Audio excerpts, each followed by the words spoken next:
நிஜ வாழ்க்கையோ நிழல் போன்றது.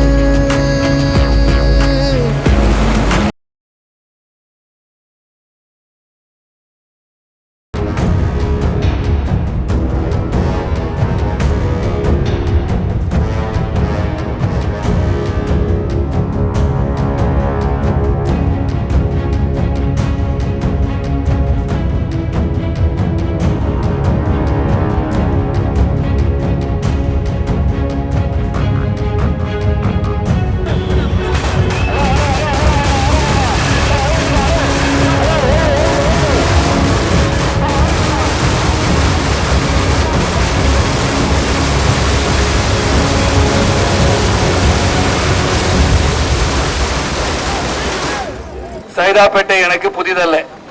சைதாப்பேட்டைக்கு வந்தவுடனே இங்கு நடந்த சம்பவங்கள் எல்லாம் எனக்கு நிழலாடி கொண்டிருக்கின்றன. ஒன்று, இங்கு அம்மா உணவகத்தில் வந்து நான் உணவருந்திய ஒரு நாள்.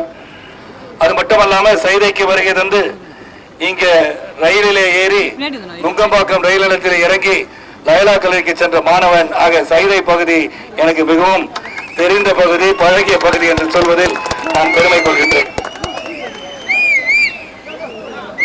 தமிழகத்தில் அமைந்திருக்க கூட்டணி பற்றி முதலில் சொல்லி உங்களுக்கு தெரிந்த கருத்துக்களையும் தெரியாத கருத்துக்களையும் பதிவு செய்து எதற்காக இந்த தேர்தலை நாம் வெற்றி பெற வேண்டும், மத்தியிலே ஒரு சிறந்த ஆட்சி எதற்காக அமைய வேண்டும் என்ற கருத்துக்களை மட்டும் பதிவு செய்து நான் விடைபெற ஆசைப்படுகின்றேன்.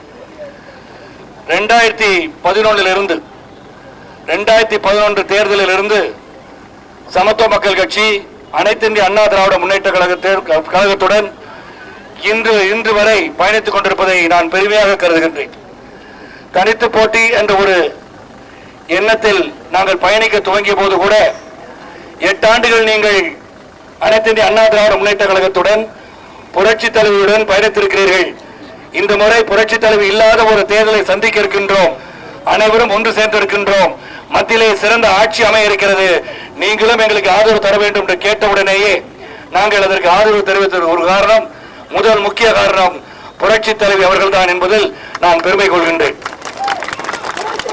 ஆக சிறந்த ஒரு ஆட்சியாளராக தமிழகத்தில் உள்ள அனைத்து மக்களையும் ஏழை பணக்காரர் என்ற பாகுபாடு இல்லாமல் சமதர்வ சமுதாயத்தை படைத்திட பாகுபாடை களைந்து அனைவரும் சிறப்பாக வாழ வேண்டும், எல்லாரும் எல்லாமும் பெற வேண்டும் என்ற அடிப்படையிலே மக்களுக்காக நான் இந்த கருத்தை கொண்டு சிறந்த முறையிலே ஆட்சி புரிந்தவர் தான் புரட்சி தலைவி என்பதை நாம் என்னாலும் மறக்க முடியாது.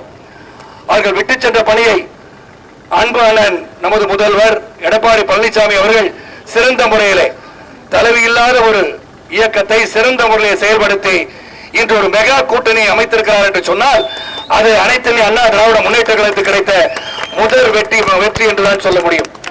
ஆக இந்த கூட்டணியை சந்தர்ப்பாத கூட்டணி என்று எதிர்கட்சி தலைவராக சட்டையை கிழித்துக் கொண்டு வந்த ஸ்டாலின் அவர்கள் சொல்லியிருக்கிறார்கள்.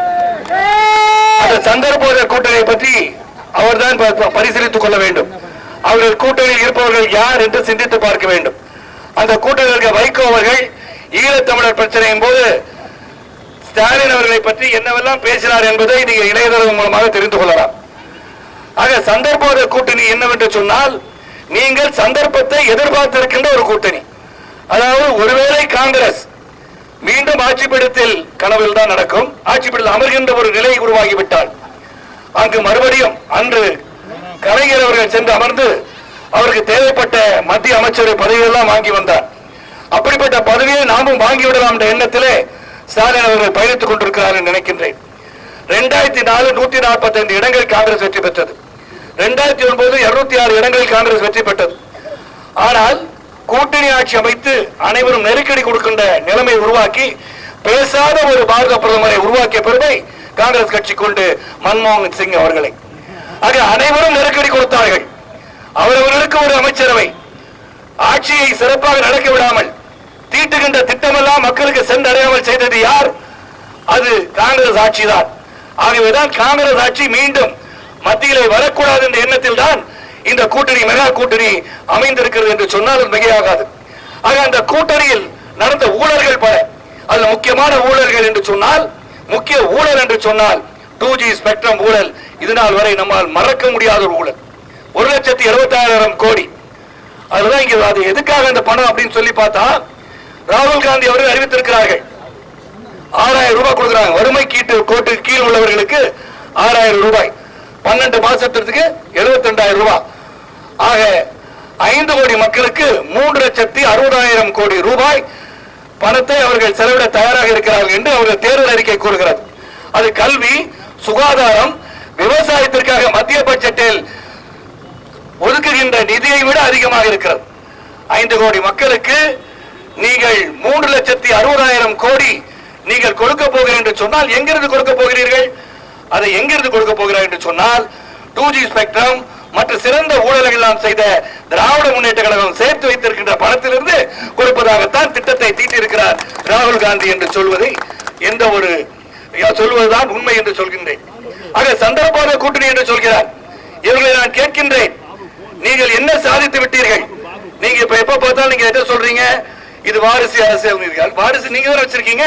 உதயநிதி ஸ்டாலின் யாரு? வாரிசு தானே. வாரிசு என்பது தவறில்லை. என் மகன், நான் ஒரு பெரிய முதலாளியா இருந்தா ஒரு நிறுவனத்தை நடத்தி கொண்டிருக்கிறேன் என்று சொன்னால் அந்த நிறுவனத்தை சிறப்பாக நடத்துவதற்கு என் மகன் ஆர்வம் காட்டினால், அவனுக்கு அதுக்கு தகுதி இருந்தால், ஆற்றல் இருந்தால், திறமை இருந்தால் நிச்சயமாக அதை நடத்துவதற்கு என்ன தவறு? அதை செய்வது தவறில்லை. அப்படி பார்த்தா எல்லாரும் தான் வாரிசு. அப்ப வாரிசே இருக்கக்கூடாதா? அந்த காலத்து மகாராஜாக்கள் எல்லாம் வாரிசை தேடி அழைத்தார்களே, எதற்காக வாரிசு? குடிமகன் யாராச்சும் ஆட்சி பீடத்தில் அமர்த்திருக்கலாமே. ஆக வாரிசு எப்ப இருக்கக்கூடாதுன்னா, தகுதி இல்லாதவர்களை அமர்த்த விடக்கூடாது. தகுதி இருந்து உழைப்பு இருந்தால் அவர் நிச்சயமாக அவர் வருவதற்கு உங்களை போல் என்னை போல் வருவதற்கு வாய்ப்பளிக்க வேண்டும் என்பதனுடைய கருத்து என்பதை நான் தெரிவித்துக் கொள்கின்றேன். இங்க நான் சொல்ல வேண்டியது என்ன, முக்கியமாக நான் சொல்ல வேண்டியது என்னன்னா, இங்கே 90 வேட்பாளர் ஜெயவர்தனை பற்றி பேச வேண்டும். படித்தவர், பண்புள்ளவர், மருத்துவர், இந்த தொகுதிக்காக பாடுபட்டிருக்கிறார்கள். பாராளுமன்றத்தில் குரல் ஒலித்துக் கொண்டே இருந்திருக்கிறது. ஆக இந்த தொகுதியை பற்றி, தொகுதியை சார்ந்த மக்களுக்கு என்ன தேவைப்படுகிறது, சிப்பேட்டை தடுத்து நிறுத்திருக்கிறார் என்று சொன்னாலே அது மிகப்பெரிய ஒரு விஷயம். சிப்பேட்ல தான் நீங்க பாத்தீங்கன்னா மிகப்பெரிய ஆராய்ச்சிகளாக நடக்கின்ற இடம். அதை மாற்ற வேண்டும் என்று சொன்ன உடனேயே பாராளுமன்றத்தில் பேசி, அந்த நிர்வாகத்திடம் பேசி, அதை இங்கே இருக்க வேண்டும் என்று சொல்லிய பெருமை உங்கள் வேட்பாளராக இங்கு நின்று கொண்டிருக்கிற ஜெயவர்தனை சாரும் என்பதில் நான் பெருமை கொள்கின்றேன். ஆக தமிழகத்தில் ஒரு கூட்டணி, சிறந்த கூட்டணி. இந்த 2 ஆண்டுகள் புரட்சி தலைவர் இல்லாத 2 ஆண்டுகளை நீங்கள் சிந்தித்து பார்க்க வேண்டும். ஒரு மாலுமியிலிருந்து கப்பலை சீர்படுத்தி சிறப்பாக வழிநடத்தியிருக்கிறார் என்று சொன்னால் நமது முதலமைச்சர் எடப்பாடி பழனிசாமி அவர்களை நாம் பாராட்ட வேண்டும். இந்த சிறந்த கூட்டணியை உருவாக்குவதற்கு ஒருங்கிணைப்பாளராக அனைத்து இந்திய அண்ணா திராவிட முன்னேற்ற கழகத்தின் ஒருங்கிணைப்பாளர்கள் செயல்பட்டு சிறந்த கூட்டணி உருவாக்கின்ற ஓபிஎஸ் அவர்களை சொல்ல வேண்டும்.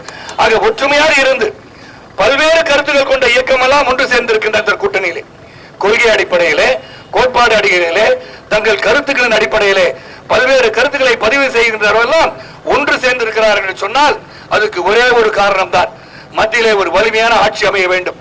தொங்கு பாராளும் இன்றாமல் சிறந்த ஒரு ஆட்சி அமைய வேண்டும் என்று சொன்னால் அது பாரதிய ஜனதா கட்சியின் பாரத பிரதமராக திகழ்ந்து கொண்டிருக்கின்ற மோடி அவர்களால் தான் சிறந்த ஒரு ஆட்சியை உருவாக்க முடியும் என்பதை தெல்ல தெளிவாக எடுத்துரைப்பதுதான் இந்த மெகா கூட்டணி.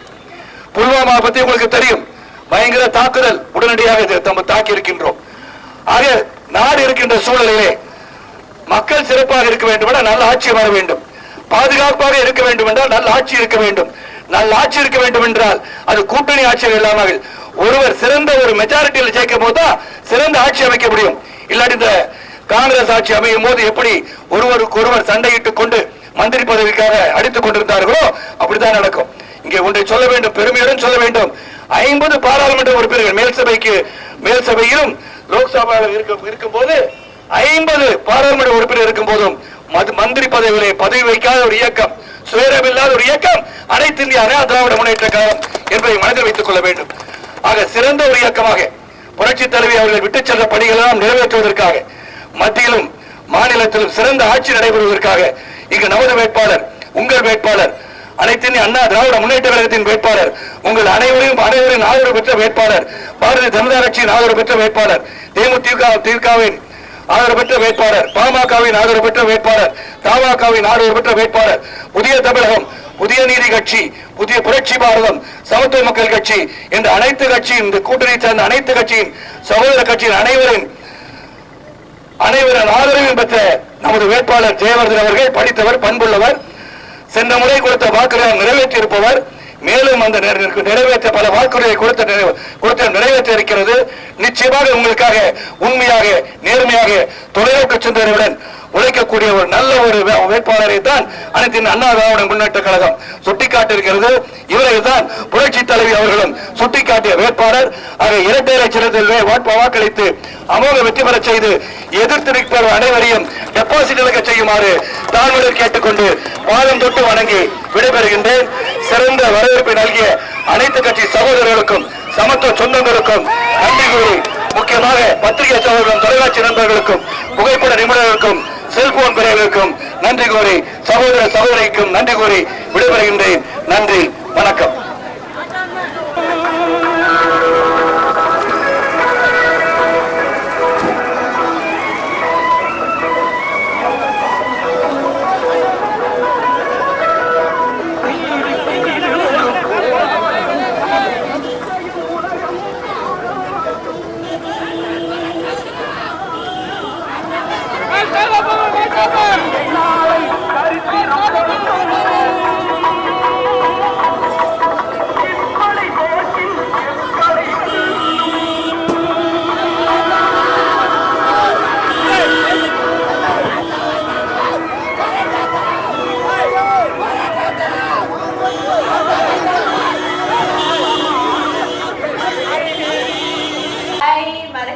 நம்ம நான்ஸ்டாப் நியூஸ் தமிழ் யூடியூப் சேனலுக்கு சப்ஸ்கிரைப் பண்ணுங்க, ஷேர் பண்ணுங்க, கமெண்ட்ஸ் பண்ணுங்க, லைக் பண்ணுங்க.